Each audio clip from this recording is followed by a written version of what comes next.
What's up, ladies and gentlemen? Colin Stuckert here, founder CEO of Wild Foods Co. Another video today about reading, learning, and doing.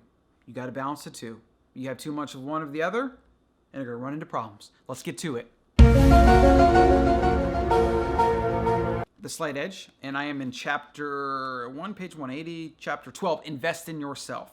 And so we're going to talk about this idea we have right here, balancing learning and doing, because I think for most of us, we tend to go to the end of the spectrum that is more natural to us. Some people like to kind of like close themselves off in a library and just read. And I think that's awesome. And I literally aspire to do that. But what can happen is then you don't do. And then when you don't do, you can't apply the knowledge and the things you've learned through the reading with actionable feedback from life. You're just going to be held behind. You're going to be lacking in some way. On the vice versa, if all you do is go out and do, and you don't take the time to learn some of the good ideas and learn things that might be in your way, like that might help with self-awareness and consciousness and understanding psychology and sales or all these things, you might be repeating the same mistakes over and over and over again, and it might be holding you back. And so today's video, we're going to figure out how we can balance the two, learning and doing, because they're both integral to living a successful life. And so in this one, page 178 of The Slight Edge, pop quiz.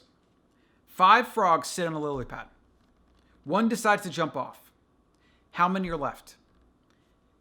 You're going to answer 4 because that's what I did, and that's what everybody does. If you answered 4, then your math skills are just fine. Unfortunately, it's not a math problem. It's a life problem. He says the answer is 5 because one of the frogs decided to jump off. It didn't jump off yet. Interesting. Decided to jump off is not the same as jumped off. Decided becomes jumped off when you jump off. That's some great, like, whoa, mind blown, right? Think about it a second. There's a lot of things we want to do in life, and there's a lot of things we even say we're going to do, but none of it is anything other than a figment of your imagination until you do the thing. Imagine books in my head, especially like personal development books, self-help books. I just read all of them, right? I take all the courses. Fundamentally, I want to own a business, or I want to be successful, or I want to make a lot of money or whatever.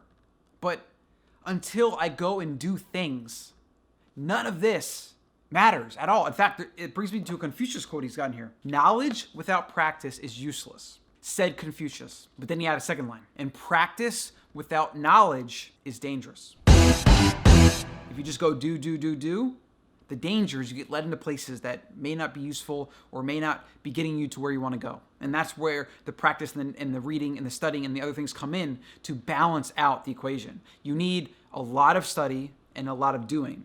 And you do both of those, and that's how you raise on up. He then talks about course correcting, and he uses the analogy of the rocket that got Neil Armstrong and Aldrin to the moon. I believe he said that it was off course almost 97% of the time, which means that for at least 97% of the time it took to get from Earth to moon, which is 250,000 miles, the vehicle was on track only 7,500 miles. Every half hour the ship was in flight, it was on course for less than 1 minute. What that means is it's because as it was traveling to the moon, the computer and the gyroscope, which had to constantly correct. It's like when you're driving a car. You might think even a straight highway is perfectly straight, but it's not. If you were to actually, lock your wheel in place and drive straight so that it was chained down to be perfectly straight, you'd eventually,